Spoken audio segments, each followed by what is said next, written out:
जब भी आपको दिया है सेमी सर्कुलर, आपको सेमी सर्कल में ही आएगा, कोई एंगल के साथ नहीं आएगा, या फिर क्वार्टर सर्कल आ सकता है। So whenever you have a semi circular sheet of metal, उसकी डायमीटर आपको मेंशन्ड है विच इज 28 सेंटीमीटर, इसको बेंड किया है to form a conical cup. तो कुछ इस तरह से होगा। ये जो दो रेडियाई है, ये सेंटर पॉइंट ओ, ये आ गया, दिस इज द टॉप, ये एपेक्स पॉइंट बन जाएगा। समझ में आ गई बात ये?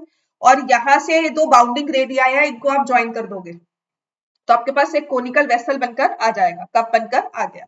अब इस केस में जो हमारी नई वाली कोन बनी इस बेंडिंग से, पहले तो इनके एरिया सेम है। जो इसका एरिया है सेमी सर्कल का, वही यहां पर क्या बनना चाहिए, कर्व्ड सरफेस एरिया। पहली बात तो ये याद रख लो, curved surface area of cone is equal to area of semi circle. अगर और कुछ नहीं समझ में आता तो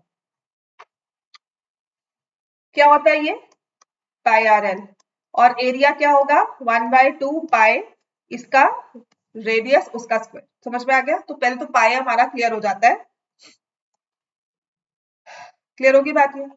अब नेक्स्ट जो हमारे पास अंडरस्टैंडिंग आएगी, जो ये रेडियस है किसकी, सेमी सर्कल की, radius of semi circle is equal to slant height of cone. Radius of semi circle is equal to slant height of the cone. तो रेडियस सेमी सर्कल की है 14 सेंटीमीटर, कोन की स्लांट हाइट हमारे पास आ गई 14 centimetre.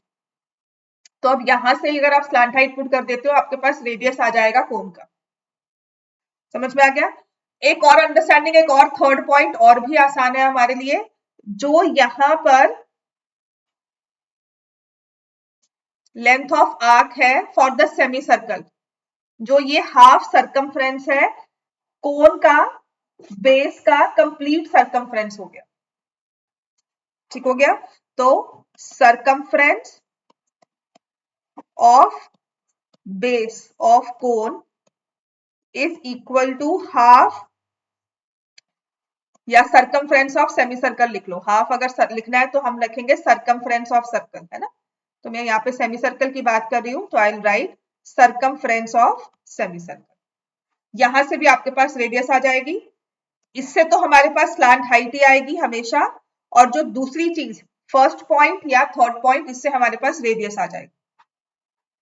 Clear हो गया इतना? तो यहां से आपका पाई कैंसिल हो गया। आपने रेडियस स्लांट हाइट को क्या लिखा है, 14 is equal to 1/2 R1। Radius हमें 14 दी हुई है ना सेमी सर्कल की, तो 14 स्क्वायर लिख दिया।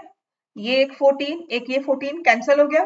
तो रेडियस हमारे पास क्या आ जाएगी कोन की, as 7 centimetre. Radius of the cone is 7 centimetre, slant height is 14 centimetre. अब इसकी हाइट निकालनी है हमेशा हमें, 14 स्क्वायर माइनस 7 स्क्वायर का अंडर रूट। ठीक है? जब इसको सब्ट्रैक्ट करोगे तो आपके पास आएगा 7√3 सेंटीमीटर। तो इसको एज इट इज लिख लो। वॉल्यूम निकालना है 1/3 pi radius 7 square, slant height 7√3, sorry height is 7√3, 1/3 pi R square H. अब अगर यही हम लोग क्लास 10th में आ जाएंगे तो यहाँ पर हमें सेक्टर दिया हो सकता है, जिसके फॉर्मूला होता है, वो नेक्स्ट क्लास में करोगे तो सेक्टर से भी कोई भी सेक्टर दिया हो सकता है, और उसको हमने कोन की शेप में बेंड किया। क्लियर हो गया इतना? ये बात समझ में आ गई सबको?